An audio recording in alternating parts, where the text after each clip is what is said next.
অসমৰ মুখ্যমন্ত্ৰী হিমন্ত বিশ্ব শৰ্মাৰ নিৰ্দেশত কাম কৰে শৃংখল চলিহাই। মুখ্যমন্ত্ৰী হিমন্ত বিশ্ব শৰ্মাই যি কয় তাকে কৰে শৃংখল চলিহাই। শিৱসাগৰত সাম্প্ৰদায়িক সংঘৰ্ষ লগোৱাৰ এক প্ৰকাৰ চেষ্টা কৰিছিল শৃংখল চলিহাই।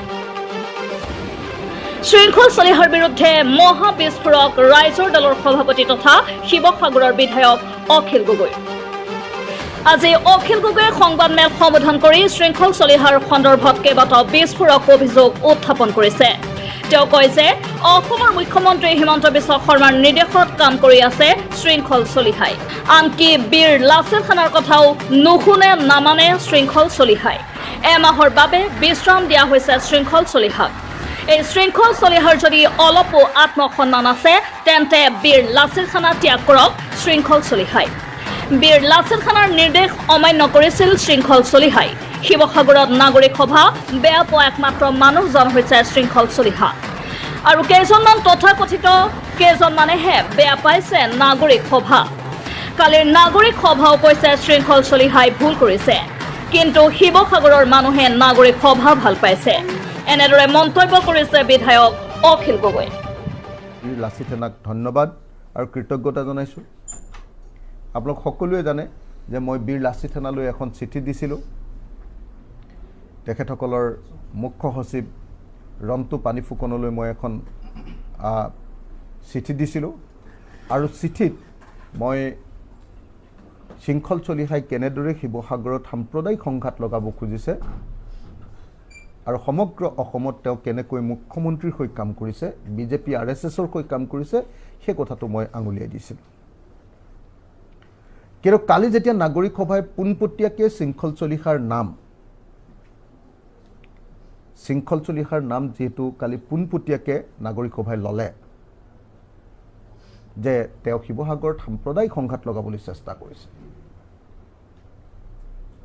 গতিকে যেতিয়া কেন্দ্ৰীয় কমিটিৰ এজন মানুহক তাৰ স্থানীয় নাগৰিকসকলে প্ৰস্তাৱ লৈ আমাৰ সমাজৰ বেয়া কাম কৰিছে বুলি কৈ দিব, তেওঁক বহিষ্কাৰ কৰিবই লাগিব, কোনো ৰাস্তা নাথাকে।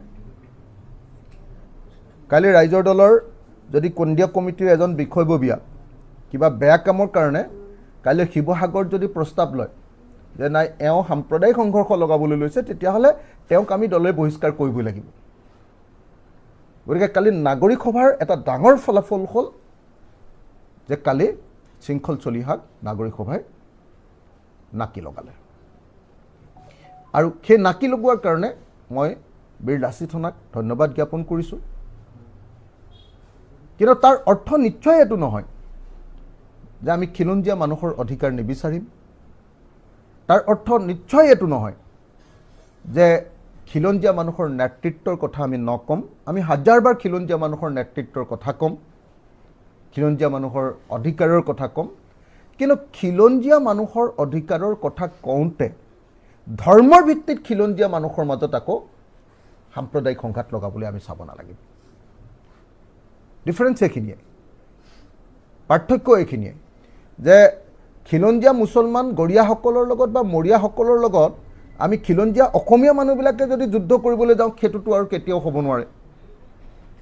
একেটা সময়তে আকৌ খিলঞ্জীয়া গৰীয়া মানুহে কোনোবা সন্দেহযুক্ত নাগৰিকক আকৌ ৰক্ষণাবেক্ষণ দিব, এইটোও হ'ব নোৱাৰে। আৰু সেইকাৰণে কালি সঠিকভাৱে কালি নাগৰিক সভাই আপোনাৰ ইউনিছ তামুলীৰ নামো লৈছে। এতিয়া আচলতে সেইটো বাধ্য হৈ আছিলে, বীৰ লাচিত খানা কালি আচলতে বাধ্য আছিলে যে নাগৰিক সভাই শিৱসাগৰৰ নাগৰিকসকলে শৃংখল চলিহাই সাম্প্ৰদায়িক সংঘাত লগাব খুজিছে বুলি যেতিয়া প্ৰস্তাৱ লৈছে, তাৰ পাছত আৰু শৃংখল চলিহাক কেতিয়াও মই ভাবোঁ যে পাৰ্টিত ৰাখিব নোৱাৰে। আৰু নাগৰিকসকলে শৃংখল চলিহাই সাম্প্ৰদায়িক সংঘাত লগাব লৈছিলে বুলি কোৱাৰ পাছত আৰু তেওঁৰ দলে, তেওঁৰ সংগঠনে শৃংখল চলিহাক আচলতে সাময়িক বিৰতি দিয়াৰ পাছত মই ভাবোঁ যে শৃংখল চলিহাই আৰু সেই সংগঠন কৰাৰ কোনো পৰিৱেশ নাথাকে। মই ভাবোঁ যে শৃংখল চলিহাৰ যদি আত্মসন্মান আছে, তেওঁ বীৰ লাচিত খানা নিজে নিজে এৰি দিব লাগে।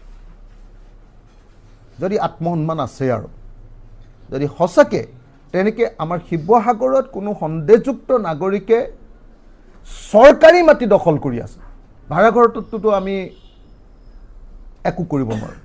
ভাড়াঘৰত থকালে সেইটো পুলিচে গৈ খালি সন্দেহযুক্ত মানে বিদেশী হয় নেকি সেইটোৱে চেক কৰিব পাৰিব। পুলিচে গৈ বিদেশী বুলি যদি কোনোবাই কয় যে এই মানুহজন বিদেশী, তেওঁৰ নাগৰিকত্ব আছে না, আমি সেইটো চেক কৰিব পাৰিম ভাড়াঘৰত গৈ। কিন্তু চৰকাৰী মাটি যদি সঁচাকৈ শিৱসাগৰত কোনো সন্দেহযুক্ত নাগৰিক মানে বিদেশী যদি হয় বা অন্য জিলাৰ পৰা আহি যদি চৰকাৰী মাটি বেদখল কৰিছে, মোৰ শিৱসাগৰ জিলাৰ মানুহকে মই এতিয়ালৈকে মাটি দিব পৰা নাই। আপোনাৰ SC মানুহ এতিয়ালৈকে CMক ক'লোঁ, এতিয়ালৈকে পীযুষ হাজৰিকাৰ সন্মুখত কোৱা হ'ল, এতিয়ালৈকে 2জন ডিচিক মই একদম জোৰকৈ কৈ আছোঁ। সঁচা সঁচি কথা ক'বলৈ গ'লে মই 2জন ডিচিক একদম মানে ধমকি লগায়ো এতিয়ালৈকে মই SC মানুহ আমাৰ হেৰিয়াৰ কি কয় এখন গাঁও এতিয়ালৈকে মাটি দিব পৰা নাই। আমাৰ এই বানপানী হোৱা ভাটিবন গাঁও মানুহখিনিক এতিয়ালৈকে দিব পৰা নাই। তাত বাহিৰৰ মানুহে আমাৰ চৰকাৰী মাটি দখল কৰিব, এইটোতো কেতিয়াও হ'ব নোৱাৰে। গতিকে এইটো কথা মই আপোনালোকক স্পষ্টকৈ জনাই দিছোঁ। কাৰোবাৰ যদি কিবা সন্দেহ, কাৰোবাৰ যদি কোনোবাই যদি ভাবে যে অখিল গগৈ কাৰোবাক ৰক্ষণাবেক্ষণ দিছে নেকি, এইটো কোনোপধ্যে নহয়। আপোনালোকক ক্লিয়াৰলি মই জনাই দিছোঁ, শিৱসাগৰৰ ৰাইজক ক্লিয়াৰলি জনাই দিছোঁ, চৰকাৰী মাটি যদি এক টুকুৰাও বেদখলকাৰীয়ে লয়, চৰকাৰী মাটি যদি এক টুকুৰাও বেদখলকাৰীয়ে লয়, কি কয় আপোনাৰ সন্দেহযুক্ত বেদখলকাৰীয়ে লয়, সেইটোৰ আমি কেতিয়াও সহ্য নকৰোঁ।